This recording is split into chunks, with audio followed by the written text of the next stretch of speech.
नमस्कार मंडळी, आज मी तुम्हाला मार्गशीर्ष महिन्यातील गुरुवारची महालक्ष्मीची पूजा पुस्तकात सांगितल्याप्रमाणे एकदम साध्या सोप्या पद्धतीने कशी करायची ते दाखवणार आहे। मार्गशीर्ष महिन्यातील गुरुवारचं हे लक्ष्मी व्रत आपल्या घरात सुख, शांती, समाधान, ऐश्वर्य मिळवण्यासाठी आणि लक्ष्मीची कृपा आपल्या घरावर सदैव असावी यासाठी हे व्रत केलं जातं। मार्गशीर्ष महिन्यातील हे महालक्ष्मी व्रत कोणतीही कन्या, स्त्री, पुरुष कोणीही करू शकतं। लक्ष्मीने पद्मपुराणात असे सांगितले आहे की हे व्रत करणाऱ्यांना मी सुखी करीन, त्यामुळे हे लक्ष्मी व्रत अत्यंत प्रभावी मानलं जातं।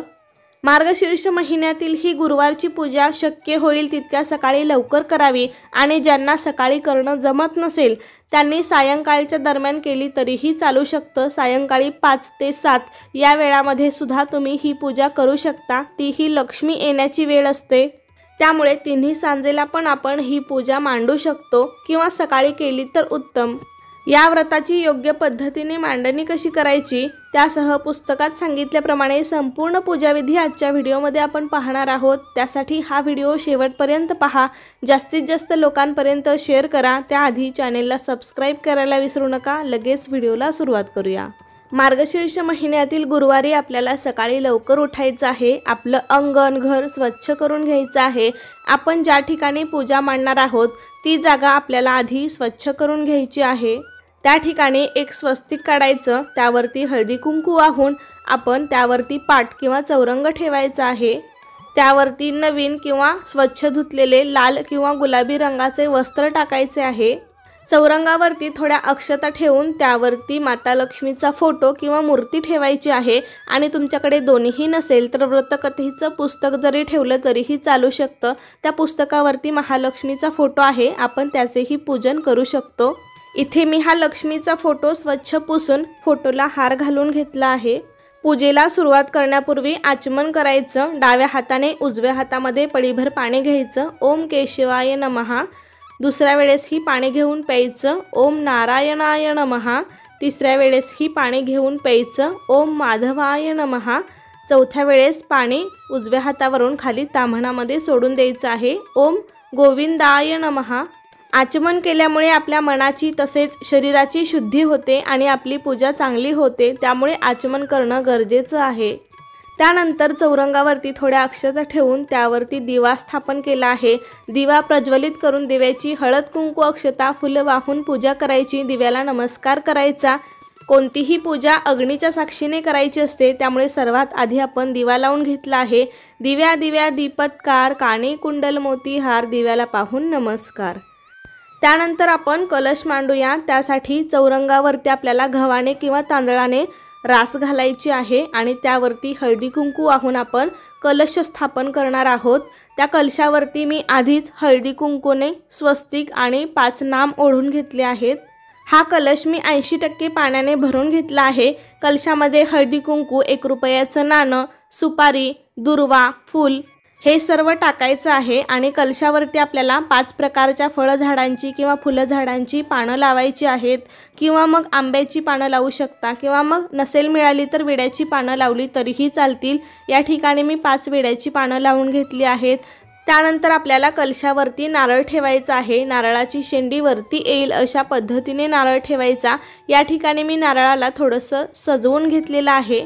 या कलशाला आपण महालक्ष्मीचं स्वरूप देऊन त्याची पूजा करायची आहे, त्यामुळे मी कलशाला वस्त्र देखील घालून घेतले आहे।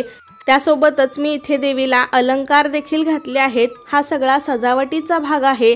तुम्हाला सजवायचं असेल तर यापेक्षाही तुम्ही छान सजवू शकता किंवा मग तुम्ही साधा कलश जरी मांडला तरीही चालू शकतं। शेवटी भाव महत्त्वाचा आहे। यापैकी एखादं साहित्य तुमच्याकडे नसेल तरीही चालू शकतं। शेवटी मनोभावे पूजा करावी, त्यामागची भावना सर्वात जास्त महत्त्वाची आहे। आपण मनोभावे पूजा केली तरीही आपल्याला या व्रताचं फळ नक्कीच मिळेल। तर या ठिकाणी मी देवीला वस्त्र, दागिने आणि देवीच्या डोक्यावरती चुनरी देखील ठेवलेली आहे। देवीला गजरे, हार, वेणी तुम्ही जे काही घेतलं असेल तर ते घालून घ्यावे। पहिल्या गुरुवारी आपण कलशासाठी जो नारळ वापरला आहे तोच नारळ आपल्याला शेवटच्या गुरुवारपर्यंत वापरायचा आहे। त्यानंतर माता लक्ष्मी समोरच आपल्याला विडा ठेवायचा आहे। त्यासाठी 2 पाने ठेवायची आहेत, जोडविड्याची पाने, त्यावरती खारीक, खोबरं, हळकुंड, बदाम, सुपारी इतकं साहित्य ठेवायचं आहे। असा विडा ठेवायचा आहे आणि त्याच्या शेजारी आपल्याला गणपती बाप्पांची स्थापना करायची आहे। पण त्यापूर्वी आपल्याला गणपती बाप्पांना स्वच्छ स्नान घालून घ्यायचे आहे। एका ताम्हणामध्ये मी गणपती बाप्पांची मूर्ती घेतली आहे, त्यावरती स्वच्छ पाण्याने पंचामृताने अभिषेक करायचा। वक्रतुंड महाकाय सूर्यकोटी समप्रभ निर्विघ्नं कुरु मे देव सर्वकार्येषु सर्वदा श्री गणेशाय नमः। अभिषेक झाल्यावर मूर्ती स्वच्छ पुसून घ्यायची आणि त्या विड्याच्या बाजूला ठेवायची आहे। तुमच्याकडे गणपतीची मूर्ती नसेल तर तुम्ही सुपारी पण मांडू शकता। तर या ठिकाणी मी विड्याच्या बाजूला चौरंगावरती थोड्या अक्षता ठेवून त्यावरती गणपती बाप्पांची स्थापना केली आहे। सर्वात आधी आपण विघ्नहर्ता गणपती बाप्पांची पूजा करणार आहोत। गणपती बाप्पांना चंदन, हळदी कुंकू, अक्षता, एक फूल अर्पण करायचं आहे, मनोभावे नमस्कार करायचा आहे। त्यानंतर माता लक्ष्मीची पूजा आपल्याला करायची आहे। तुम्ही जर लक्ष्मीची मूर्ती घेतली असेल तर लक्ष्मीच्या मूर्तीला पण आपण अभिषेक घालून घ्यायचा आहे। इथे मी फोटो घेतला आहे, त्यामुळे तो आधीच स्वच्छ पुसून घेतला आहे। लक्ष्मीला पण हळदी कुंकू, अक्षता, एक फूल अर्पण करायचं आहे। शक्य असेल तर कमळाचं किंवा लाल फूल अर्पण करा। माता लक्ष्मीला लाल फूल अतिप्रिय आहे। ओम श्री महालक्ष्मी नमः। ओम श्री महालक्ष्मी नमः। सर्वमंगल मांगल्ये शिवे सर्वार्थ साधिके शरण्ये त्र्यंबके गौरी नारायणी नमोस्तुते। तुम्ही असा एखादा महालक्ष्मीचा कोणताही मंत्र म्हणू शकता। तसेच आपण जो कलश मांडला आहे त्याची पण हळद, कुंकू, अक्षता, फुलं वाहून पूजा करायची आहे। त्याबरोबर देवीसमोर आपण जो विडा ठेवला आहे त्यावरती पण हळदी कुंकू, अक्षता, एक फूल अर्पण करायचं आणि गणपती बाप्पांना आपण गुळ खोबऱ्याचा नैवेद्य दाखवायचा आहे आणि माता लक्ष्मीला आपण दूध साखरेचा नैवेद्य दाखवणार आहोत। दूध साखर माता लक्ष्मीला अत्यंत प्रिय आहे, त्यामुळे तुम्ही दूध साखर पंचामृताचा नैवेद्य पण दाखवू शकता। नैवेद्यम समर्पयामी, नैवेद्यम समर्पयामी। नैवेद्याबरोबरच पाणी पण ठेवायचं आहे। अशा प्रकारे सर्व देवी देवतांची पूजा करून झाल्यावरती आपल्याला महालक्ष्मी व्रत कथेचं पुस्तक वाचायचं आहे। आपण हे व्रत करत असताना आपल्याकडे श्री महालक्ष्मी व्रत कथेचं पुस्तक असणं गरजेचं आहे। या कथेशिवाय ही पूजा अपूर्ण आहे, त्यामुळे या पुस्तकामध्ये तुम्हाला सगळी माहिती मिळेल। तसेच व्रत कथा आपल्याला वाचायची आहे किंवा ऐकायची आहे। हे पुस्तक पण आपल्याला पूजेमध्ये ठेवून त्याची देखील पूजा करायची आहे। तसेच 5 प्रकारची फळे किंवा कोणत्याही प्रकारची 5 फळे आपल्याला नैवेद्यासाठी ठेवायची आहेत। ही पूजा करत असताना आपण अगदी शांत चित्ताने, एकाग्र मनाने ही पूजा करायची आहे। आपल्याकडे उपलब्ध असलेल्या साहित्यात आपण जरी मनोभावे पूजा केली तरीही आपल्याला या व्रताचे फळ नक्कीच मिळते। मार्गशीर्ष महिन्यातल्या प्रत्येक गुरुवारी आपल्याला अशीच पूजा मांडणी करायची आहे। अशा प्रकारे सर्व पूजा झाल्यानंतर आपल्याला आरती करायची आहे, धूप दीप ओवाळायचा आहे, मनोभावे नमस्कार करायचा आहे। आपल्या ज्या काही इच्छा असतील त्या लक्ष्मी समोर व्यक्त करायच्या आहेत। हे गुरुवारचे व्रत केल्यामुळे घरात सतत पूजा अर्चा होत असते, त्यामुळे घरातील सकारात्मक ऊर्जेमध्ये वाढ होते आणि प्रामुख्याने यामुळे घरातील वातावरण बदलून सर्व गोष्टींची भरभराट होते। आरती करताना तुम्ही आधी गणपतीची आरती त्यानंतर लक्ष्मीची आरती म्हणू शकता। पुस्तकाच्या मागे सर्वात शेवटच्या पानावरती महालक्ष्मीची आरती दिलेली आहे, ती पाहून तुम्ही म्हणू शकता।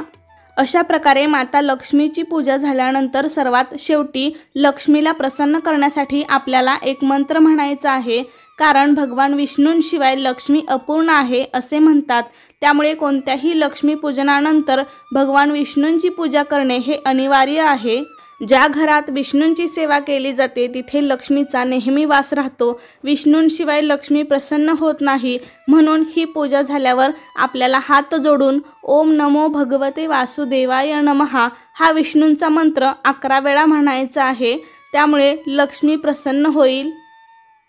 आपल्याला धन, मान, कीर्ती, संपत्ती मिळावी आणि लक्ष्मीची कृपा व्हावी म्हणून हे व्रत करायचं असतं। व्रताला प्रथम सुरुवात मार्गशीर्ष महिन्यातल्या पहिल्या गुरुवारी करावी आणि शेवटच्या गुरुवारी उद्यापन करावे।